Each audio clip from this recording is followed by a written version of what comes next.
আকীদার মধ্যে বিদআত হলো, আপনারা যখন দেখবেন কেউ বলে আল্লাহর আকার আছে, তখন বুঝে নেবেন তার আকীদার মধ্যে নতুনত্ব ঢুকছে। আল্লাহর আকার আছে বলা যাবে না, বললে ঈমান থাকবে না। কেন? আল্লাহ এমন এক সত্তা যিনি সকল তুলনার ঊর্ধ্বে, সকল মেসালের ঊর্ধ্বে, লা শারীকা লাহু ওয়ালা নিদ্দা লাহু ওয়ালা মিসলা লাহু ওয়ালা মিসালা লাহু। আল্লাহর মতো কিছু নেই, যেটা কোরআনে এক কথায় আল্লাহ নিজে বলেছেন, লাইসা কামিসলিহি শাই, আল্লাহর মতো কিছুই নাই। আল্লাহকে আকার বিশিষ্ট, সূরত বিশিষ্ট বললে তখন এটা অরিজিনালি বিদআতি হিসেবে সাব্যস্ত হবে।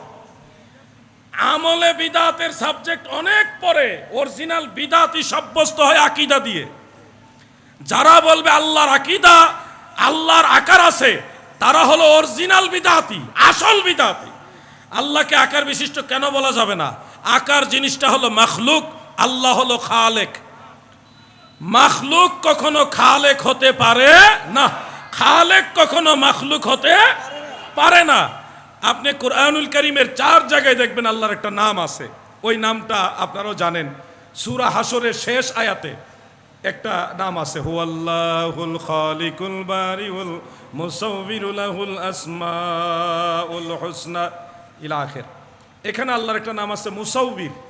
সাওয়ারা ইউসাউবিরু তাসওয়িরান ফাহুয়া মুসাউবিরুন, সাররাফা ইউসাররিফু তাসরিফান ফাহুয়া মুসাররিফুন। ইসমে ফাইল মুসাররিফের জন্য হলো মুসাউবিরুন। সূরত দাতা, আকার আকৃতি দাতা, মানে আল্লাহ তাআলা সূরত বিশিষ্ট নয়, বরং সূরত বলতে যা কিছু আছে এগুলির স্রষ্টা হলো আমার আল্লাহ। সূরত হলো মাখলুক, সৃষ্টি, আর আমার আল্লাহ হলো স্রষ্টা। স্রষ্টা কয়ে যখন আপনি সৃষ্টির সাথে মিক্স করবেন তখনই বলা হয় শিরক। স্রষ্টাকে যখন আপনি সৃষ্টির সাথে মিশিয়ে দিবেন তখন এটা কি বলা হয়?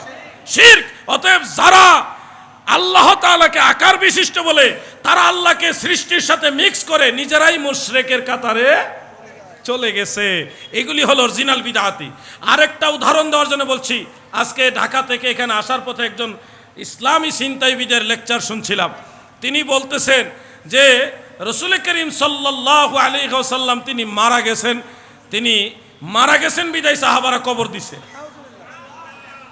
কথাগুলো উনি কিছু একটা ভালো দিক দিয়েও তুলে ধরেছেন, কিন্তু উনি অনেক খেয়ানত করেছেন। তো আহলে সুন্নাত ওয়াল জামাতের আকীদা হলো রাসূল করিম সাল্লাল্লাহু আলাইহি ওয়াসাল্লাম সহ সমস্ত নবী রাসূলগণ সশরীরে জিন্দা, সমস্ত নবী রাসূলগণ সশরীরে জিন্দা। উনি কোরআন শরীফের ওই আয়াতগুলি নিয়ে আসছেন, আফা ইম্মাতা আও কুতিলা, এই আয়াত আনছেন। এবারে আরেকটা আয়াত আছে, ইন্নাহুম মাইয়িতুন ওয়া ইন্নাকা মাইয়িতুন ওয়া ইন্নাহুম মাইয়িতুন, এই আয়াত নিয়ে আসছে। এরকম কয়েকটা আয়াত এনে উনি বোঝাচ্ছে যে সব নবীরাও মারা গেছে, আমাদের নবীও মারা গেছে, অতএব নবীজি মরা নবী, এটাকে উনি হাইলাইট করতেছেন। প্রিয় ভাইয়েরা আমার, আপনারা একটু খেয়াল করে শুনবেন। আহলে সুন্নাত ওয়াল জামাত শুধু কোরআন দিয়ে চলে না, অথবা শুধু হাদিস দিয়ে চলে না। আহলে সুন্নাত ওয়াল জামাত কোরআন এবং সুন্নাহ দুইটা দিয়ে চলে।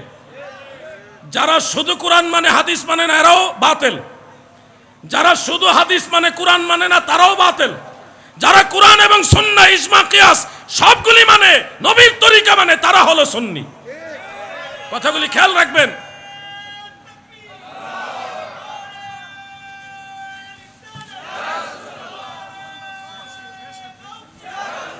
মাহফিলে লুকারণ্য হয়ে গেছে, মারহাবা, প্রচুর লোক, এখন তার জায়গাও নাই। আহলে সুন্নাত ওয়াল জামাতের আকীদা আল্লাহর রাসূল সাল্লাল্লাহু আলাইহি ওয়াসাল্লাম এবং সমস্ত নবী রাসূলগণ জিন্দা। তাহলে কোরআনে যে বলল ইন্নাকা মাইয়িতুন ওয়া ইন্নাহুম মাইয়িতুন, ইন্নাকা মাইয়িতুনাতুন, মাইয়িতু, এখানে একটা কায়দা আছে। তাফসীরে মাযহারির মধ্যে সানাউল্লাহ ফানিবাতি রাহমাতুল্লাহ আলাইহি এটা উল্লেখ করেছেন, যিনি মারা যান নাই, মারা যাবেন, যিনি এখনো মারা যান নাই, মারা যাবেন, তাকে বলা হয় মাইয়িতুন। আর যিনি মারা গেছেন তাকে বলা হয় মাইয়িতু। খুব খেয়াল করেন, তানবিন আর পেশের মধ্যে একটা বেশ কম। হ্যাঁ, না আলিফ লাম থাকলে তানবিন আসে না, মানা তানবিন, ওটা আরেক কায়দা। আল্লাহ তাআলা নবীজিকে বললেন যে ইন্নাকা মাইয়িতু, মাইয়িত আর ওয়াইন্নাহুম মাইয়িতুন, এখানে আরেকটা কায়দা খেয়াল করেন। জুমলার শুরুতে ইন্না আসছে, ইন্না হরফে মুসাব্বাবিল ফেল, কাজ জমির, ইন্নাকা কাজ জমির এবং ইসমে ইন্না।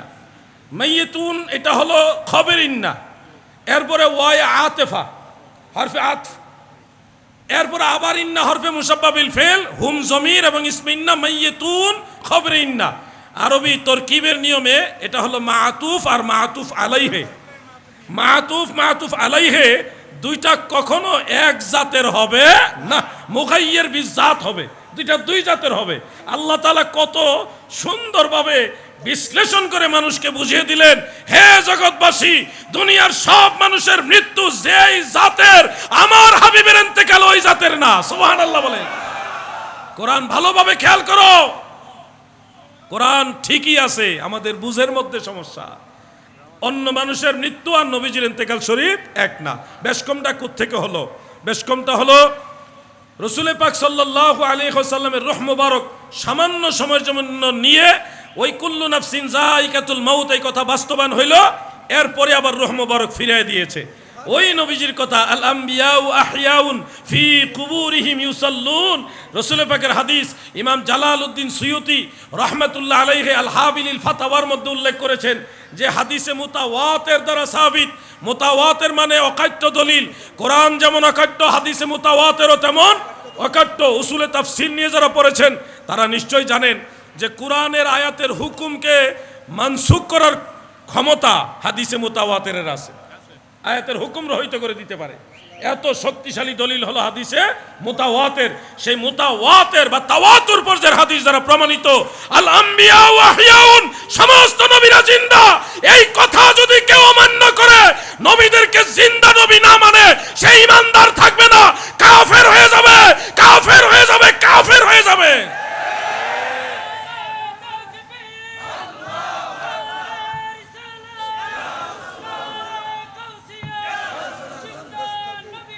জিন্দাবাদ। আজকে আপনাদের কাছে বলি, বিদাতি চিনবেন কোথায়? আসল বিদাতি হলো যাদের আকীদার মধ্যে বিদাত। যারা বলবে নবীজি মারা গেছে, মরা নবী, এরা হলো অরিজিনাল বিদাতি।